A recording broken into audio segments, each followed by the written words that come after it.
রহমতুল্লাহ। আসসালামু আলাইকুম। আজকে সকালে আপনাদের মাঝে আমি একটি নতুন রান্নার ভিডিও নিয়ে আসলাম। আজকে সকালে রান্না করব কলার থোড় ভাজি। তো কলার থোড় কীভাবে করে ভাজি করব সেটা আপনাদের মাঝে আজকে দেখাবো। প্রথমে কলার থোড়টা থোড়ের উপরের এই অংশটা আসলিয়ে নেব। দেখতে থাকুন।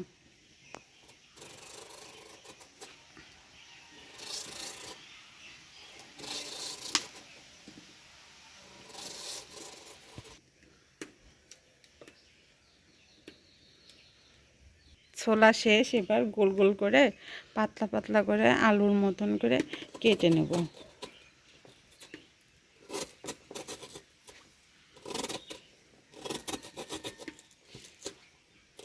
আলু যেমন গোল গোল করে কেটে নিয়ে চিকন চিকন করে চিকসি করে সেগুলো করে নেব।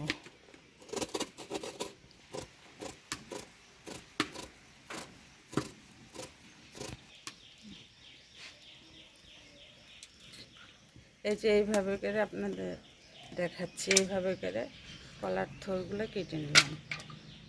একটু সজনের শাক দেবো। সজনের শাক দিলে একটু সবুজ সবুজ লাগবে, দেখতে সুন্দর লাগবে।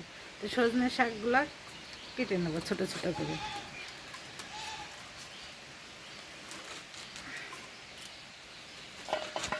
শাকগুলা কাটা হয়ে গেছে, এবার শাক দিয়ে আর থোড়তে একসঙ্গে ধুয়ে নিয়ে আসবো। দেওয়ার জন্য ঝাল, পেঁয়াজ, রসুন কেটে নিয়েছি। এবার থোড়গুলো দিয়ে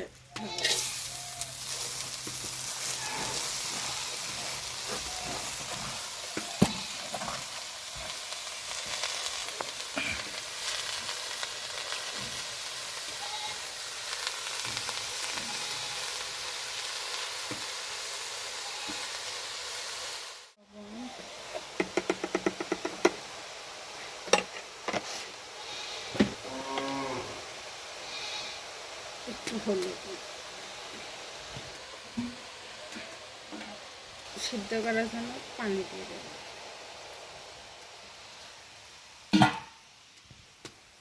পানি দিয়ে দিলাম, একটু নেড়ে ছেড়ে নেব। এবার সিদ্ধ করার জন্য একটু ঢেকে দেবো। নেড়ে ছেড়ে দেবো। সিদ্ধ হয়ে গেছে, এবার নামায়ে তেলে দেবো। কড়াইটা গরম হয়ে গেছে, এবার তেল দেবো। তেলে দেওয়ার জন্য আমি এই জায়গাতে পেঁয়াজ রসুন কেটে নিচ্ছি। তেলের উপর দিয়ে দেবো। তেলটা গরম হয়ে গেছে,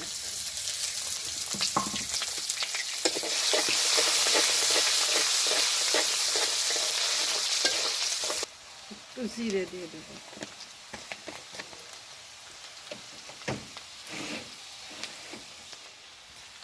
এগুলো লাল লাল করে ভেজে দিতে হবে। লাল লাল করে ভাজা হয়ে গেছে, এবার এগুলো দিয়ে দেবো।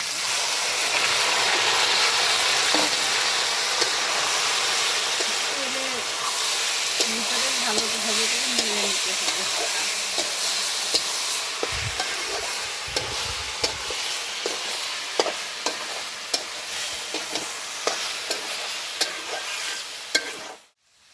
ভালোভাবে নেড়ে চেড়ে ভাজি করে নিলাম।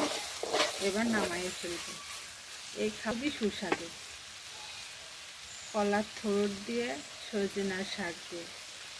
আপনাদের কাছে কেমন লাগলো ভিডিওটা লাইক, শেয়ার, কমেন্ট করে জানাবেন, আর একটা সাবস্ক্রাইবার করে দেবেন দর্শক প্লিজ। নামাই নেব।